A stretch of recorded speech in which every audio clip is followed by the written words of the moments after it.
Hello, everybody. My name is Christopher Umberto Levine, and as a part of my finals from Lehman College, I was tasked with writing a short story or a memoir. So I decided let's write a short story about an Italian teacher who returns home from Christmas.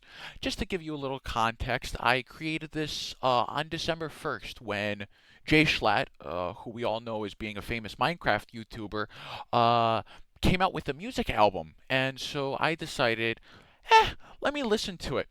Well, anyway, I was putting off this assignment for far too long, and I decided, let me go on ahead and make a little short story about what I truly want for Christmas or what I would like in the future.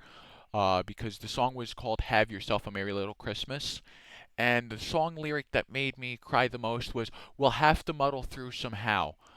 I have no clue why it made me cry, most likely because of, I guess, the language that was used in the song isn't as common as what we now are accustomed to, especially with the word muddle through.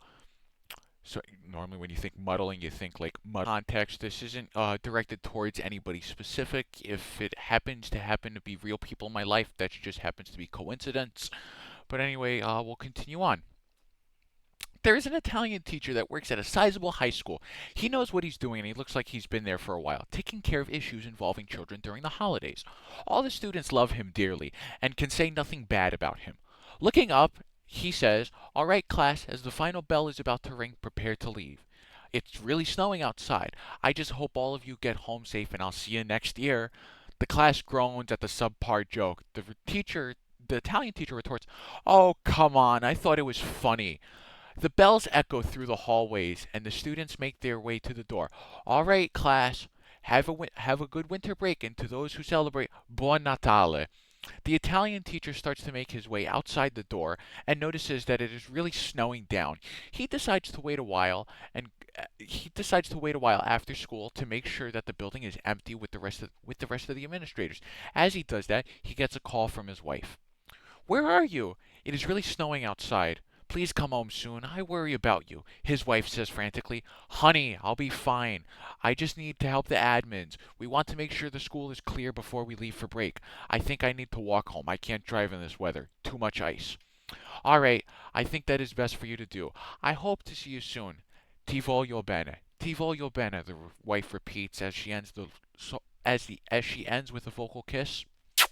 The Italian teacher makes his way towards the door and notices that it is stuck a little because of how hard it is snowing outside. He decides not to take the car home and chooses to walk instead. He only has to walk a mile to go. On his walk, he notices a person in the distance holding a lantern in the dark frost.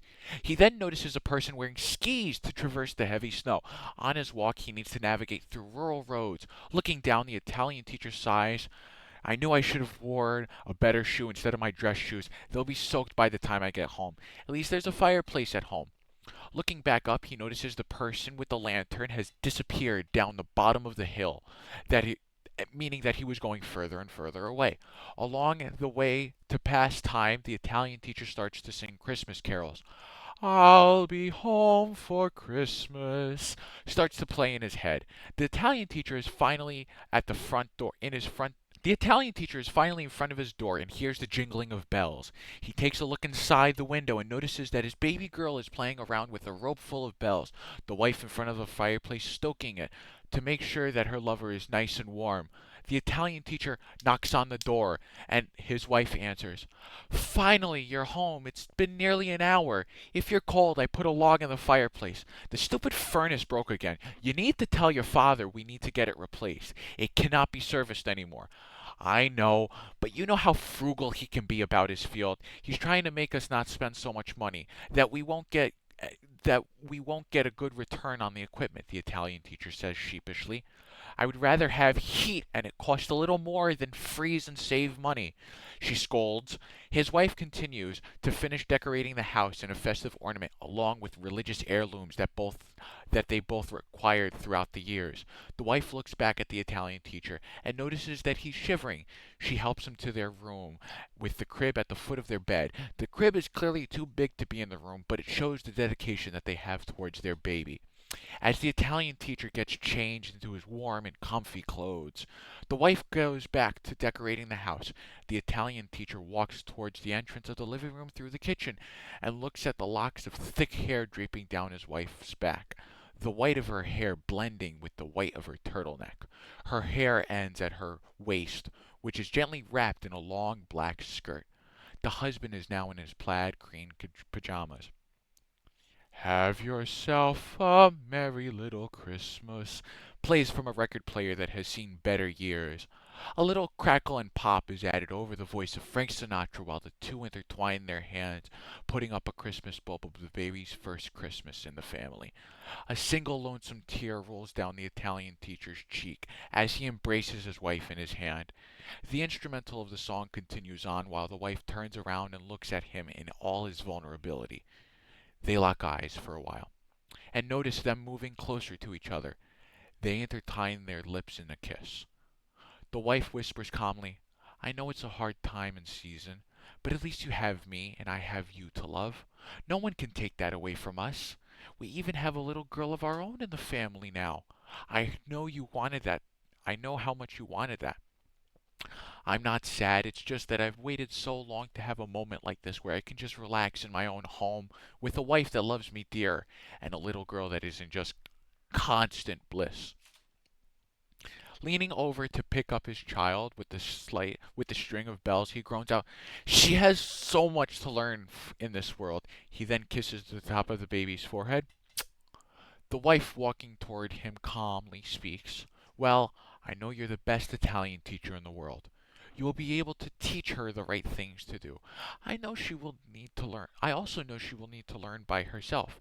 It is hard not to control everything in a person's life, especially when they are your own." They lock eyes as the Italian teacher has a little moment of anger at his wife. She continues, "You need to let them learn by themselves. It is hard, but I will always be there along the way on this lonesome path." Lonesome path. That word hit the Italian teacher like a truck. It reminded him of the trek back coming back home, watching the skier glide the snow faster than him. He probably got home before the Italian teacher was even halfway through his walk. With a little concern, the wife looks in the Italian teacher. "Is everything all right?" "Yes, it's just that I've never had someone else tell me how lonesome life could be during the holiday season. All your friends and family migrate down south for the winter, for the holidays to enjoy the warm southern weather while we're stuck here." The wife, in a voice of reason, "Hey, hey, hey, there is no need to compare ourselves. Besides, when traveling for the winter, it just shows that they have money to burn. You actually care about the community that you grow up in." The wife grabs the Italian teacher's head by sorry. The wife grabs the Italian teacher's head by showing flat palms by each ear and moving his head to face hers. "Look, we have a fireplace burning right now instead of the oil heat, but that is better than going to the Bahamas and paying loads of money just to swim in a pool by a hotel. Anyway, this is a good lesson for our 1 year old to learn. Family is much more important than any other resort in the world. It may be nice to be at a resort with a family, but there are many things to distract each other from one another. One person goes here while the other person goes there. At least we are home and we can find a common interest." "I guess you're right," the Italian teacher said timidly.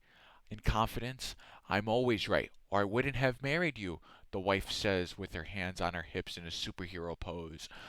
Boosting the Italian teacher's esteem, he suggests, "I think we should go into the kitchen to warm up the house and bake some cookies." "I think that's a good idea. Keep your mind moving with others around you." They go in the kitchen. The kitchen is clearly shows that it has some age. Linoleum floors, cream-colored walls, copper pots, and a single analog clock decorate the room. "All right, I'll get the flour, sugar, and baking soda," says the Italian teacher as he takes initiative. "Could you get the salt, butter, eggs, and chocolate chips?" "Sir, yes, sir," responds the wife as she salutes him. As the wi- as the Italian teacher gets his baby to latch onto his chest, he starts to notice something and says, "You know, I haven't even started and I'm already getting happy. Thank you, honey. I wish we did this sooner. It's best to talk things out. It's best to talk things over," says the wife while rummaging through the cupboards. "Then get the task done instead of bottling up all, bottling it up and baking it into your cookies. The secret recipe is love, not resentment. You're right. Without that thinking, life would just be hard to continue on. All of my work would just be filled with hate. The Italian teacher's wife stands with the ingredients in her hands, standing there waiting for her husband to kiss him. They go in for a kiss, but they feel a lump between their torsos. It was the baby being held on the father's chest by a baby wrap. To make sure that the baby doesn't get harmed, the wife operates the oven. I forgot how cute our baby looks inside those baby wraps. I love the way is holding onto your chest. I know, isn't she cute? Anyway, here are the ingredients. Why don't you start measuring out the ingredients while I get the oven turned on? Sounds like a plan, the Italian teacher says with happiness. Set it for 350? The wife asks. Yes, and we cook them. Sorry, and we bake them until they are golden brown. 15 to 20 minutes. The Italian teacher gets the kitchen mixer and starts mixing the ingredients in the bowl. He then turns the machine on, and the baby looks up at her father while giving him all the attention. While he then turns the machine on. The baby looks up at her father while he is giving his attention to his cookie batch. The wife looks back at him and notices the baby smiling ear to ear, while her father creates the best cookies that he always makes. This will be the first time she will taste them for herself. Merry Christmas.